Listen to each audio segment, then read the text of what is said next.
Olá! Começa agora o programa Trabalhador em Foco. Esse programa que é uma realização do movimento sindical, através da união de diversos sindicatos que fazem com que eu tenha oportunidade de levar para você aí de casa informações precisas e relevantes sobre o dia a dia de todos nós trabalhadores. No programa de hoje eu tenho o prazer de conversar com a minha xará, Carla de Carvalho.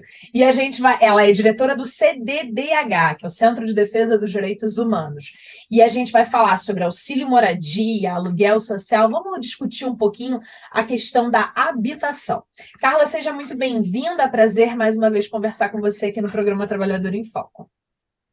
Maravilha, Carla, eu que agradeço o convite, agradeço aos queridos sindicalistas que são parceiros do Centro de Defesa dos Direitos Humanos em todas as nossas pautas. Então, esse programa para a gente é muito mais do que prazeroso de contribuir e de ter também espaço para falar das pautas do CDDH. Que ótimo. Eu queria que, para quem não conhece, que você rapidamente explique o que é o centro e que trabalhos que vocês promovem cotidianamente. Então, o centro é uma instituição, né, que já você vai falar sobre essa questão da habitação. Ele já surgiu a partir da questão da habitação e das recorrentes tragédias socioambientais que acontecem aqui em Petrópolis há muitos e muitos anos, né? Se a gente faz uma linha do tempo. Então, ele é uma instituição que acolhe demandas, encaminha essas demandas para órgãos responsáveis, acompanha o andamento das questões, a solução também dessas questões relacionadas à violação dos direitos humanos. Então, assim, são muitas as questões: perda de documento, orientação à relação ambiental de família, contas de consumo abusivos, ordens de despejo, violência contra a mulher, falta de medicamento, questões de saúde, enfim, denúncia de violação contra pessoas presas, né? A falta de recursos, falta de documentos para visitação dos parentes que estão aprisionados, enfim, muitas e muitas questões relacionadas a direitos mesmo, e muitas outras relacionadas à violação de direitos humanos também. Então, a gente trabalha esses atendimentos, né, trabalha as questões de moradia, direito ao território, a questão de regularização fundiária, e oferece aqui oficinas de arte, educação, agroecologia e direitos humanos, na perspectiva da educação popular, para crianças, adolescentes e adultos. A gente debate temas importantes na questão da luta pelo direito, pelo respeito e pela diversidade, que é algo importante na nossa sociedade, que para os direitos humanos é um valor inegociável, né? O respeito e a diversidade. Perfeito, muito legal. Ou seja, já nessa primeira explicação, você já me respondeu com a minha, talvez, segunda questão, que era qual é a ligação do CDDH com a habitação. E é, na verdade, porque habitação, morar, é um direito básico do indivíduo, não é isso? Exatamente. Então, é isso que eu falei, né? O CTDH, na verdade, ele surge, né, de jovens na época, de frades franciscanos, de cristãos protestantes, que já estavam trabalhando em locais, em abrigos, né, de pessoas afetadas por tragédias socioambientais. Então, já também lutavam pela moradia dessas pessoas, na época chamavam já de sem-teto, e a instituição foi responsável pela ocupação de várias, assessorando, né, famílias em várias comunidades. Então, por exemplo, Madame Machado, a comunidade Unidos Venceremos, várias comunidades foram ocupadas com auxílio do CDDH, surgiram, né, com auxílio do CDDH, e outras foram construídas moradias em regime de mutirão também. O CDDH participou em muitos casos, inclusive na comunidade que eu moro, e na luta pela defesa do território da regularização fundiária. Então, hoje a gente luta pelas famílias que vivem às margens da BR-040, pelos quilombos da Tapera e da Boa Esperança em Areal, mas também pela regularização fundiária deles, e de inúmeras comunidades, porque Petrópolis tem uma questão que é muito particular, né? Que a gente tem muitas comunidades, muitos bairros, e as pessoas são posseiras, elas têm a posse, mas elas não têm o registro do imóvel, né? Então, às vezes, as pessoas chamam alguns lugares de invasão, de ocupação, porque pagam IPTU e não acham que, por pagarem IPTU, são proprietários. E, na verdade, não tem ainda o registro do imóvel. O CDDH também atua na luta pela regularização fundiária, que é o registro desse imóvel. Perfeito. Quando a gente traz para o assunto auxílio moradia, aluguel social, a primeira coisa eu queria saber se esses dois nomes, na verdade, se eles são sinônimos, ou se tem alguma diferença.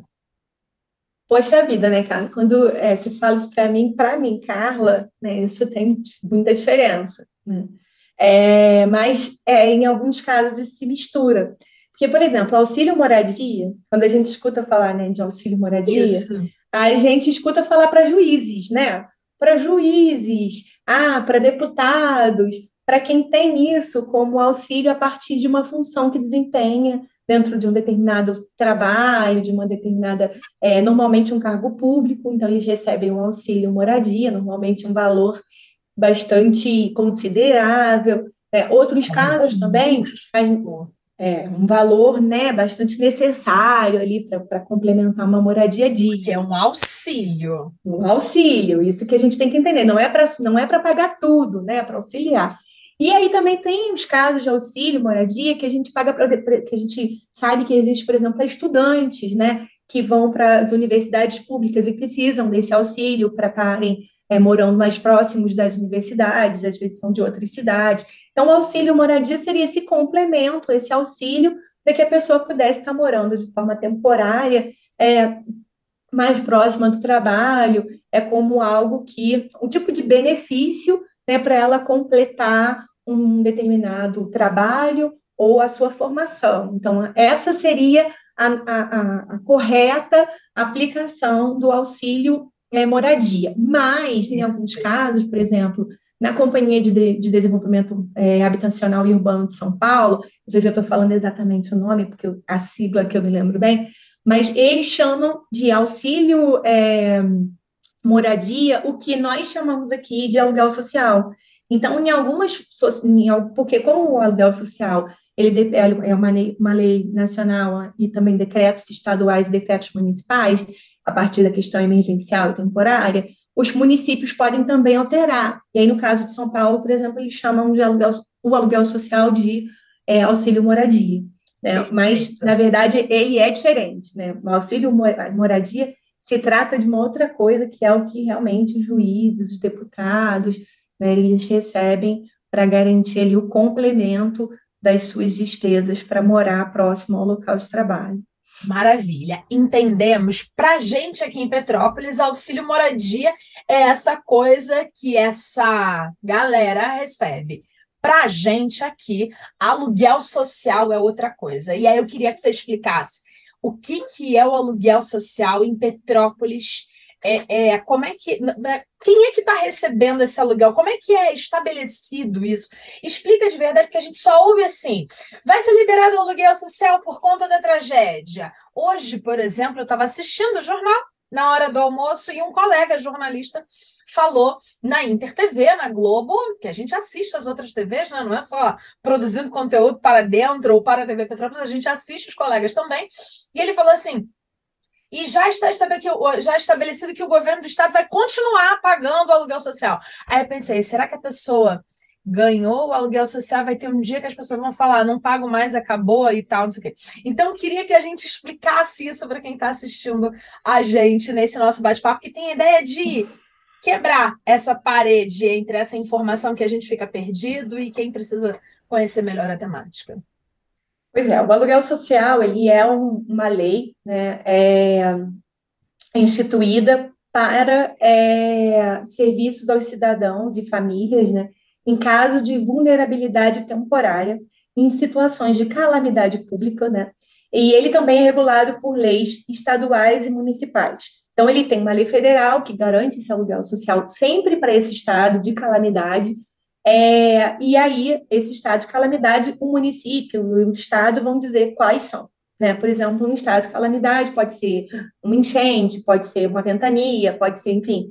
O município e o estado vão decretar a partir daquela situação que estão vivenciando, que é a calamidade que afeta aquela localidade. Então, no caso do estado do Rio de Janeiro, a gente tem um decreto que estabelece o aluguel social também, né, para as famílias em vulnerabilidade social, que seja uma vulnerabilidade social temporária para situações de calamidade pública que são Temporária.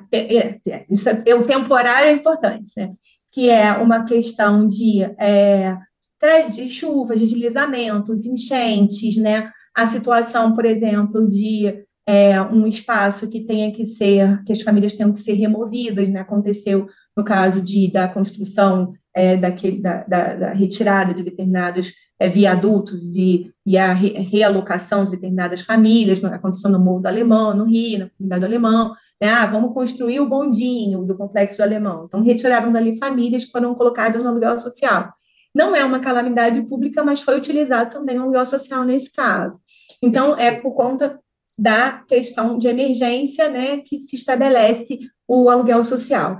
E aí, o que acontece? Tem no Estado, né, o Estado garante para algumas situações e também para alguns municípios, né, como contrapartida do Estado, os municípios também fazem os seus decretos e a partir desses decretos que não podem ser contraditórios ao decreto estadual, né, os municípios, a gente tem uma regulação aí de hierarquia, né, na ação, que é o governo federal, o governo estadual, o governo municipal, então ele não pode ser contraditório, mas ele pode ser complementar.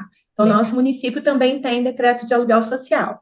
E aí, é para as mesmas situações, para situações de famílias em vulnerabilidade que tenham sofrido com algum tipo de tragédia, algum tipo de situação emergencial, que não tenha nenhum tipo de outra moradia, né? A gente teve alguns casos agora, nesse sentido, muita gente questionando, que às vezes foi a sua segunda moradia que foi afetada, era uma casa que tinha para alugar e tal. Então, nesses casos, é para morar, né? Então, é nesse caso que o aluguel É social, para cobrir o próprio exatamente, cucuruto, como diria minha avó. exatamente, é para o seu teto, né? Então, é o seu teto, e aí por isso é que ele é garantido para a família. A gente fala que a família está em vulnerabilidade social por isso. Se ela tem 3, 4 moradias, ela tem uma outra condição de estar abrigada sem a necessidade desse auxílio que o governo garante para situações de emergência e calamidade.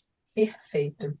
Pensando nesse sentido, algumas questões me vêm em mente. A primeira delas é: se eu perdi a minha casa numa tragédia socioambiental, porque eu acredito que esse é o melhor termo, né? Porque ela é social e ela é ambiental por conta do social, ou seja, depois de muito tempo, eu acho que esse é um bom nome para o que aconteceu em fevereiro e em março em Petrópolis. Então, por conta dessas tragédias né, socioambientais de fevereiro e março aqui em Petrópolis, eu queria entender, primeiro, se um indivíduo tem uma casa regularizada, por quanto tempo ele vai ter direito ao aluguel social? Se ele só tem uma, né, que a gente já entendeu, e se isso cessa em algum momento. Olha, você vai ter 1 ano de aluguel e depois se vira. A outra coisa é se esse indivíduo, a casa não é dele, ou melhor, a casa não é regularizada, não tem essa documentação que você falou. Ele vai ter Sim. direito, porque ele consegue comprovar que ele morava ali e tal. E a outra coisa é se esse indivíduo, cidadão que sofreu numa tragédia e tal, e ele tem, por exemplo, ele não era o proprietário daquele imóvel, mas ele morava e pagava um aluguel ali para morar naquela casa que caiu. Ele vai ter direito ao aluguel social? São 3 situações distintas que eu acredito que sejam as 3 únicas. Se eu tiver equivocada, também você me corrija, podem ter milhões e eu não consegui visualizar aqui enquanto a gente está conversando. No caso poxa vida, né, Carla? Hoje você está puxada aqui, o Malvada? povo aqui diz que é puxado. É. Então, tem essas situações. Olha só, se a casa não é regularizada, mas ele é a casa que ele mora, o fato de ser ou não regularizada, se é a casa que ele mora, não há problema, ele era o ocupante desse imóvel, Ok. então ele recebe o aluguel social. É importante, Carla, a gente destacar aqui que muita gente procura o CDDH, dizendo assim: eu morava com a minha mãe na mesma casa e só querem dar um aluguel social. É um aluguel social, que o aluguel social ele é a reposição da moradia que existia antes. Então, se Perfeito. existiam 2 famílias numa mesma casa, ele Vão vai continuar. pagar um aluguel para as 2 famílias, né? E essa é uma questão que a gente tem que entender que não tem, que não é o aluguel social, ele não é um programa habitacional. A Não. gente precisa de programas habitacionais para que essas famílias que moram, várias famílias na mesma casa, amontoadas, a gente sabe que as necessidades são muitas, mas não é o caso do aluguel social. É uma casa por uma casa, tá? Então, assim, morava junto, vai ter um aluguel só. Agora, independente dela ser registrada ou não. A diferença entre ela ser registrada é que muitas casas com registro, elas podem, por exemplo, ter um seguro, né? Ela pode ter um seguro privado e aí garantir a indenização por esse seguro privado, o que uma posse não garante, né? Mas o aluguel social garante para ambas as situações. Tem comprovação de que morava ali naquele local, então consegue o aluguel social. Uma questão que você colocou aí, que era ele alugava a casa, né? Aí já é diferente. Quando ele alugava, ele pagava aluguel por aquela moradia. Exato. Mas ele sofreu uma tragédia, e nessa tragédia muitas coisas são rompidas ali, né? Uma tragédia é algo que atrapalha todos os vínculos, enfim, ela interrompe o andamento né, da sua vida. Então, o que que é, né, eu acho que é até um caso bastante eu poderia dizer que poderia não acontecer dessa forma, então eu acho que é sensível por parte do poder público, eles garantem sim o aluguel social para quem morava de aluguel, mas pelo contrato de um ano, porque essa pessoa já pagava aluguel. Então também não é justo ele o resto da vida né, passar a ter o mesmo direito de quem não pagava. Então, assim, ele paga, a prefeitura ou o estado, enfim, onde ele estiver cadastrado, garante pelo período de um ano até que o contrato, né, vigore, e aí a partir daí ele continua com o contrato que antes ele era o responsável, era ele que pagava aluguel antes. Então, durante um Maravilha. período, o Estado ou o município garante, depois ele retorna para o pagamento. E isso, Carla, é o que dá, que você até perguntou também se tem aí um prazo para romper, Isso essa é a aí. questão que muita gente confunde. Eles falam assim, vai parar de pagar em um ano. Não vai parar de pagar em um ano, lugar nenhum tem isso oficial. A gente já teve situações, há uns 4, 5 anos atrás, de atraso no pagamento do aluguel social, de a gente ter que fazer manifestação de atraso, mas era uma questão Sim. específica de falta de Eu já recurso. estava aqui no Trabalhador em Foco e me lembro de ter discutido Léo, essas questões aqui. a gente brigou muito, mas não tinha nenhuma informação de rompimento, era falta de dinheiro. E é o que acontece hoje. O rompimento se dá e se deu recentemente para quem foi realocado no Vicenço Rivete. Foi realocado no apartamento de lá, parou de receber o aluguel social ainda com uma carência, porque recebeu mais 3 meses para poder mudar, para pagar a mudança, não sei o quê, se organizar. E depois, logicamente, esse dinheiro tem que se parar, né? A pessoa foi realocada, não continua recebendo aluguel social. Aí ele é rompido. Do contrário, ele não é. A não ser no caso de quem já pagava aluguel antes. Então, tem gente que fala Ótimo. assim: disseram que vai parar daqui a um ano. Não vai parar para quem não pagava aluguel.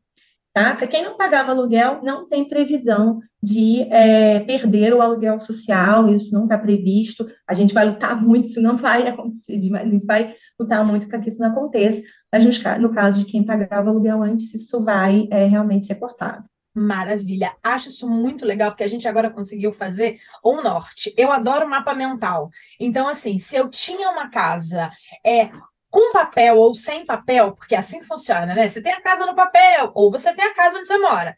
Se está no papel ou está sem papel, não importa. Se ela era uma habitação sua, que você foi lá e construiu tijolo no tijolo e ela foi destruída numa tragédia socioambiental, sim, corra atrás dos seus direitos, você tem direito a aluguel social por tempo indeterminado. Se você morava e pagava seu aluguel direitinho e a tragédia veio e levou todas as suas coisas e a casa onde você morava de aluguel, sim, você tem direito ao aluguel social por um ano para você se organizar. E você não vai estar pagando o aluguel e aquele aluguel que você não pagou, você comprou uma geladeira. Aquele aluguel que você não pagou, você comprou uma cama nova. O aluguel que você não pagou no terceiro mês, você conseguiu comprar um sofá, e aí você vai comprando não sei o que, e você vai de uma forma ou de outra, além do apoio social e dos benefícios para essas coisas que eu falei, né? Porque existem alguns programas também e algumas Sim, ações que dão a geladeira, o fogão, não sei o que, não sei o que. Mas, de isso. qualquer forma, você vai organizando a sua vida por um ano, porque você não vai pagar o aluguel e aquele dinheiro você já usava para esse fim. Então, ótimo, Isso. criamos É um uma questão que indicador. era permanente. O que era permanente continua permanente, né? Eu tinha uma casa que era permanente, eu vou ter o aluguel permanente até ter outra casa permanente. Eu tinha uma casa provisória que eu pagava aluguel, vou continuar com aluguel provisório e depois passar a pagar aluguel por minha conta. Então é isso, sabe, Carla? É a mesma lógica de antes. E é isso que você falou, mesmo quem perdeu as coisas, que morava no aluguel, conseguiu ser contemplado, a maioria das pessoas, pelo menos, né, do que a gente acompanhou, conseguiu ser contemplado com o kit de linha branca, né, que é o kit de geladeira, de Geladeira, fogão, né, não chegou o botijão de gás, tá, mas recebeu mesa, armário de cozinha, quer dizer, as coisas básicas, né, o que a gente acha, a gente tem muito problema com o aluguel social, tá, cara, estou falando aqui como se ele fosse uma coisa boa, ele é importante nesses momentos de sim. crise, obviamente, mas ele não deveria ser a solução. Mas para quem mora de aluguel, aí ainda tem esse um ano aí para se organizar, mas volta a pagar o aluguel sim no fim desse contrato. Perfeito. Eu queria entender uma outra coisa. Você me falou a respeito de famílias que moram juntas. Então, assim, tem um núcleo familiar, um marido e uma esposa que moram junto com a mãe e o pai de alguém, e mais três filhos, e mais um outro casal, e existem essas formações familiares.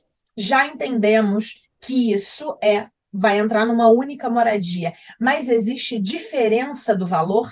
Para uma família que morava numa habitação, duas pessoas e que perdeu essa casa, e uma outra que tem 10 integrantes numa mesma família, o valor do aluguel social é o mesmo para esse grupo e para esse? Sim, porque, na verdade, o que acontece? O valor do aluguel social na nossa cidade, ele se altera a partir de alguns decretos, né? De determinadas tragédias. Por exemplo, na tragédia de 2011, ele tinha um valor, foi por um decreto, tinha um valor, e as famílias de lá, que ainda estão até hoje recebendo aluguel social, recebem um valor. O atual decreto de 2022, ele tem um outro valor, mas ele é único. Ele é único, não é, na verdade, ele é único, não. Ele depende da casa que a pessoa escolheu. Ele tem um limite. O limite é R$ 1.000. Agora, por exemplo, a pessoa conseguiu alugar uma casa por 850, o contrato foi feito por 850, então ela paga 850. Mas é pela casa. Então, assim, a família é que busca a casa, a família apresenta a casa para a Secretaria de Assistência Social, e aí é feita uma vistoria pela Defesa Civil para saber se esse imóvel não está no local de risco, né? Então, tem todo um trâmite ali burocrático e também de segurança. E aí, a partir disso, é pago o aluguel. Então, ele não é vinculado ao número de pessoas, ele é vinculado ao imóvel. Tanto que tem gente que, infelizmente, né, a gente sabe que essa questão do aluguel social em Petrópolis acaba trazendo uma outra situação, que é a especulação imobiliária. Tem gente que, inclusive, precisa complementar o valor do aluguel, mesmo sendo de R$ 1.000, acaba tendo que complementar, porque não encontra moradias disponíveis para esse valor de R$ 1.000, que é o valor limite. Mas, Essa por discussão exemplo, foi ótima. A gente falou muito de especulação imobiliária por quando o aluguel social passou de 500 para 1.000. E foi assim, né? Eu estava tentando alugar, uma parte dos donos de propriedade estava tentando alugar a minha casa por 600. Ah, o aluguel social é 1.000? No outro dia passa para virou 1.000 mim. para todo mundo, e isso é uma coisa É, muito triste, né? isso aí. E aí, o que que acontece? A gente tem, até hoje, famílias que não conseguiram alugar casas. Porque, primeiro, essa questão da especulação imobiliária, né, colocou os imóveis lá no alto. Outra coisa é essa questão do risco. A maioria das moradias estão em locais de risco. Então, assim, sobrou pouco imóvel para tanta procura. É porque até quem não está no aluguel social, mas se preocupava com seu local de moradia, começou a procurar uma moradia para alugar, pagando do próprio bolso. Então, assim, ficamos sem local para as pessoas alugarem. Então, nós tínhamos muita gente que nos procurava e dizia assim: estou com tudo aprovado, me ajuda a conseguir uma casa. E a gente realmente não conseguia, porque não tinha casa disponível, né? E quando tinha também, isso que é uma das questões que eu ia falar, né? O aluguel social, ele tem essa coisa emergencial, ele é importante, mas ele é extremamente é, eu posso dizer, duro e até um pouco violento. Porque o que acontece? Eles exigem, você não pode ter um animal de estimação, e aí você tinha dois. Você não pode ter criança, muitas vezes, né? A exigência para alugar uma casa, muitas vezes não pode ter criança, né? Então, assim, as pessoas acabavam ficando, aí a gente teve um grande boom, né, de abandono de animais, e teve muita gente revoltada com isso, né? E a gente também fica triste, porque a gente sabe o quanto um animalzinho faz parte daquele núcleo familiar, mas o que que eu Exatamente. faço? Eu salvo o meu filho e coloco numa casa, ou eu fico no abrigo e o animal continua na rua do mesmo jeito que estava antes. Então, às vezes, vai para um lugar e não pode levar o animal. Então, assim, e aí os seus vínculos, sabe, seus laços, morava no Alto da Serra, vai morar lá no Vale do Cuiabá, vai morar em Correias, né? A vizinha que ajudava a tomar conta dos filhos já não está mais perto, A rede o de apoio ele trabalho se já está altera. longe, sabe, os seus tecidos são rompidos, a tua estrutura fica totalmente destruída, né? Eu tenho, assim, pessoas que vêm aqui no CDDH que antes moravam na 24 de maio, então agora passam pela 24 de maio, deixam a criança na casa da mãe, vão trabalhar, pegam na casa da mãe, vão para o Carangola, que foi o lugar que conseguiram alugar a moradia. Então, assim, é um trajeto, é um custo, tudo muda, né?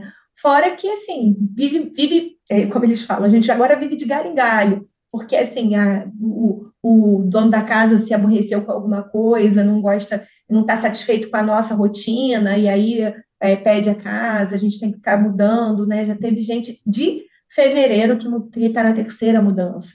Então, é algo que é muito doloroso, né, Carla? Você não conseguir criar ali seus vínculos, né? Eu, por exemplo, que moro por uma casa que o CDDH ajudou a construir, eu moro há 30 e poucos anos na mesma casa, você imagina, né? Todos os vizinhos se conhecem, um toma conta do seu filho, o outro vigia se a filha chegou tarde, não sei o quê. Né? Fica aquela. As crianças nem gostam muito, não, porque todo mundo Todo está mundo conhece todo naquela. mundo. Todo mundo conhece todo E é mundo. coisa de Não Carla tem. para Carla. Eu aqui onde o telespectador está vendo, esse pedacinho onde eu trabalho, esse é meu escritório dentro da minha casa, que eu tenho hoje 39 anos e que eu moro desde os 15.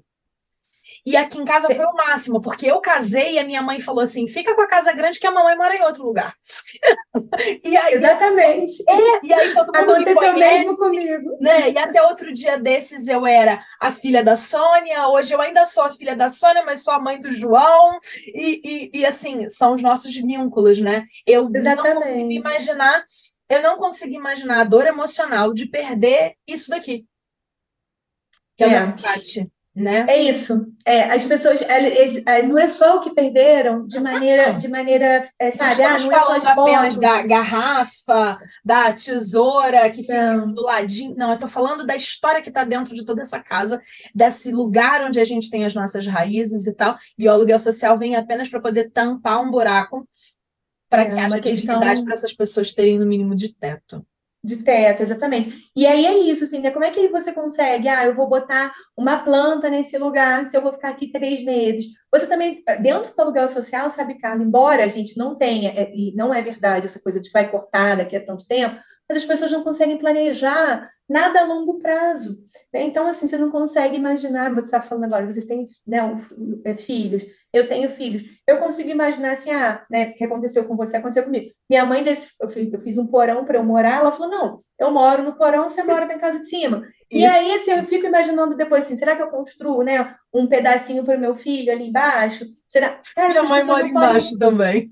assim, né? Então, como é que você vai planejar, né, Exato. essas coisas? Essas pessoas não podem mais planejar. Então, tudo isso afeta demais, né? A É gente muito está num doloroso. cenário bem doloroso, embora necessário, né? A gente está aí na luta pelo aluguel social, mas é bastante doloroso.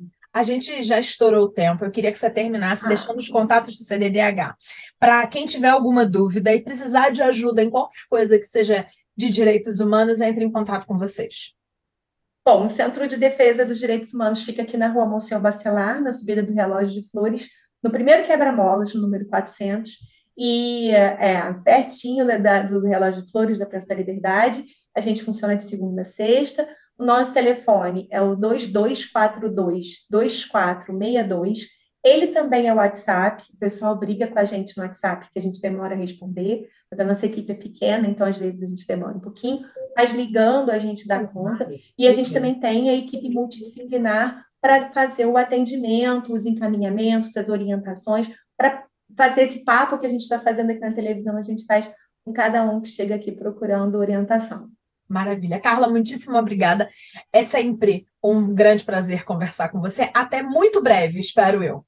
Ah, vai ser breve, sim, que os meninos, eu já hoje saí convocando todos os meus amigos sindicalistas para o Dia dos Direitos Humanos, e aí eles falaram assim, eu vou falar com a Carla. Ótimo! Vamos falar sobre isso, muito importante. A Então tá gente bom. falar que direitos humanos é para todo mundo e não só para humanos direitos, porque eu ouvi isso há pouco tempo, né? Vamos. Nenhum de nós é direito o suficiente para ter só, Exato. para ter os direitos garantidos, né? Vamos Isso aí. olhar mais um pouquinho. Vamos falar disso em Um breve. beijo, Carla, um beijo Carla. grande. Obrigada a você que ficou com a Obrigada. gente. A gente volta em breve com um novo programa Trabalhador em Foco. Um abraço Obrigada. grande, até lá. Tchau, tchau. Um abraço, gente.